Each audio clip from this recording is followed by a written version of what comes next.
Drivers, start your engines.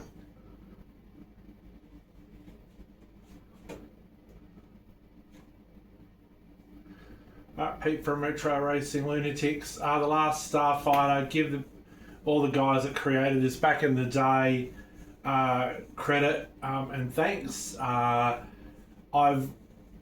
got this set up on my Racing Flight gear, and someone asked me to do a short gameplay video. I've just got it purely mapped to my Saytech X52, which is now, I think, Logitech do the X52.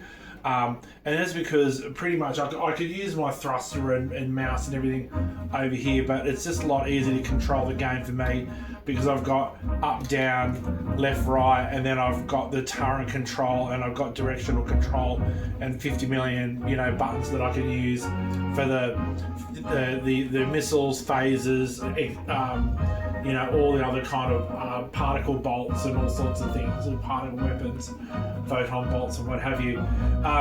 If you want to, what you can do is you can actually go into the service menu and actually go through, and by pressing 0, you go through all the different options. So what I'll do is I'll quickly go into the service menu, then I'll escape out of the game because you want to make sure it takes all the savings. But you can use the keyboard and you can change a whole range of things like joystick. You can reset the defaults. You can hit fire to save the settings, refresh rate. You can do a control check so you can actually see what you're actually doing. So you've got everything all mapped in, which is great. So using joy to key, right? So in the game you can actually map joysticks, mice and keyboards, but I think as per their instructions, using something like joy to key is actually better, simply because I can then navigate it. So if you get the version of mine, it will have my joystick mapped in. All you have to then really do is just point joy to key to your joystick and then just remap it. There's a text file in the game that actually explains it really, really, really well. So I'm just going to escape out of that. I'm just going to quickly make sure I've cleared the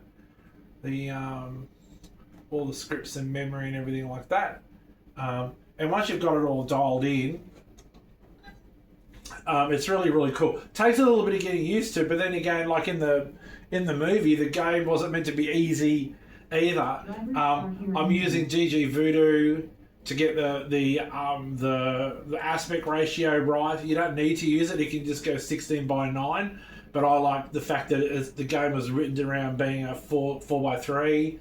I'm using reshade to really boost the colors, to really make it more retro, using like say Technicolor 2 as well, and that gave me the opportunity to add the bezels too, which I think really adds to the game. So I've got it on free play, and here we go, like launch the game.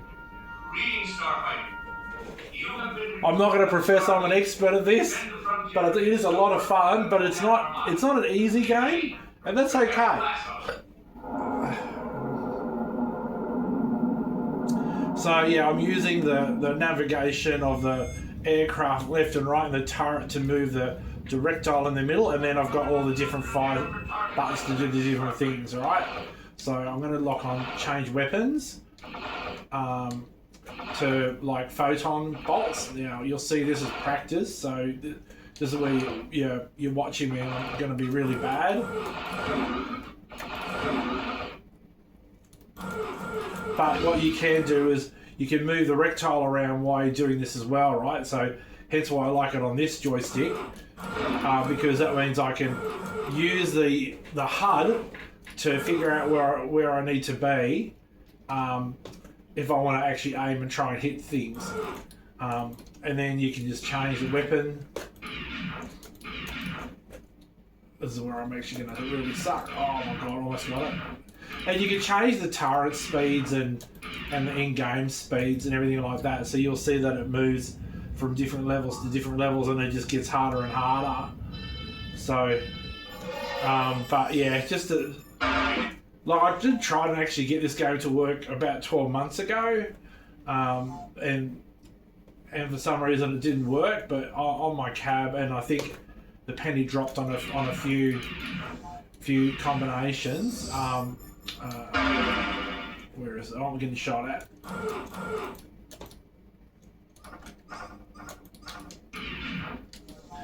Yeah, but anyway, I might just leave it at that while you're all laughing at me. I just died. Also, if you just useless trivia, if you leave it in attract mode, it will actually guide you to what you actually the different things that you need to do, how the HUD actually operates. Anyway, I hope that's been useful.